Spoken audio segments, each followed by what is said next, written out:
ሐሳብ አይገደብ። የውጭ ሀገር የባንክ ሰራተኞች ነበሩ ያኔ። አርመኑ፣ ግሪኩ፣ ህንዱና የተቀረው የውጭ ሀገር እንግዳ ሁሉ ክብር ተሰጥቶት የሀገር ውስጥ የባንክ ሙያተኛ ገሸሽ መደረጉ አግባብ አይደለም ብዬ ጻፍኩኝ። ኢትዮጵያዊ የተሻለ ተከፋይ መሆን፣ አለቃ ሹም መሆን ሲገባው እንዴት የውጭ ሀገር ባለሙያ ስር ይተዳደራል ምናምን ብዬ ዜና ጻፍኩ። የኢትዮጵያውያን መብት ይጠበቅ ብዬ ጻፍኩ። የተጻፈው ነገር ቦርድ የሚባል ነገር አለ። አንብበው ሳይወዱት ቀረና ይቅር አይውጣ አሉ የቦርዱ አባላት። የውጭ ሀገር ሰዎች ሀገራችንን እያለሙ ሳለ ለምን በክፉ ስማቸው ይነሳል አሉና አሁንም ተከፉብኝ። ለብርቱ ጉዳይ ትፈለጋለህ ተባልኩ። በፖሊስ ታጅቤ ጠቅላይ ሰፈር ተወሰድኩ። ጄኔራል ዱባለ ፊት ቀረብኩ።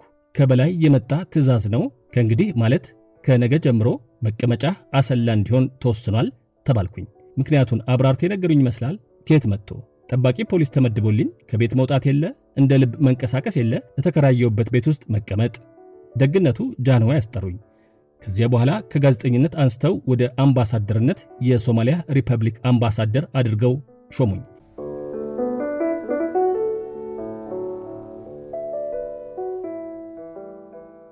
ይህ የጋዜጠኛ አሃዱ ሳቡሬ ቃል የተከተበው እስረኞቹ በሚል በእንዳለ ጌታ ከበደ ዶክተር በተጻፈው መጽሐፍ ነው። እርሳቸው ሐሳባቸውን የገለጹበት መንገድ መንግስትን ቢያስቆጣም ግዞት አስወስዶ የነበረም ቢሆን መደምደሚያው ሹመት አምባሳደርነት ሆኗል። ከእርሳቸው ዝቅ ብሎ የተጻፈው የጋዜጠኛ ነገደ ገብረአብ ነገር ግን ይለያል። የኢትዮጵያ ድምፅ ጋዜጣ ሪፖርተር የነበረው እርሱ የጠቅላይ ሚኒስትር አክሊሉ ሀብተወልድ አስተዳደር ፊውዳላዊ ነው እያለ በብርቱ ይቃወም ነበር። በደህንነት ሰራተኞች ታፍኖ ከመስሪያ ቤቱ ተወሰደም፣ ወጣ፣ ተፈለገ፣ ታጣም፣ ለቤተሰብም ጭራሽ አልተገኘም። ከአዲስ አበባ ወደ ወለጋ ተጋዘ። በየቀኑ ሽምብራና ጥሬ ነበር የሚሰጠው። ከዚያ ወደ ገሙ ጎፋ ተላከ። እዚያም ትቀሰቅሳለህ ተብሎ ቅጣቱ ጠበቀም። ከዚያም ወደ ሙርሲ ተላከ፣ ወደ ጠረፍ።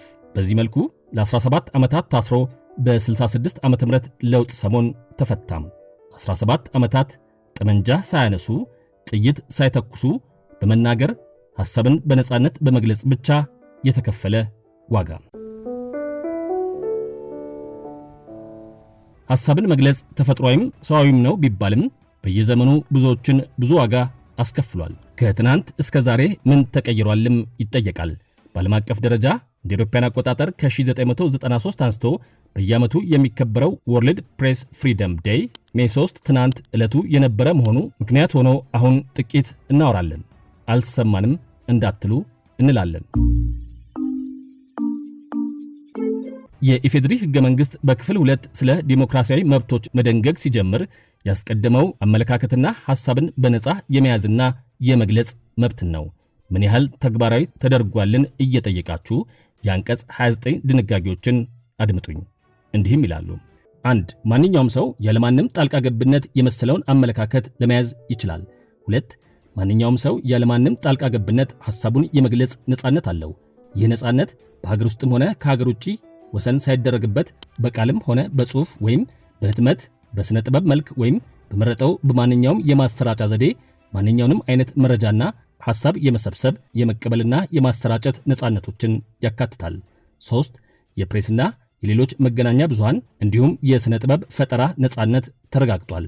የፕሬስ ነጻነት በተለይ የሚከተሉትን መብቶች ያጠቃልላል። ሀ. የቅድሚያ ምርመራ በማንኛውም መልኩ የተከለከለ መሆኑን። ለ. የህዝብን ጥቅም የሚመለከት መረጃ የማግኘት እድልን። 4.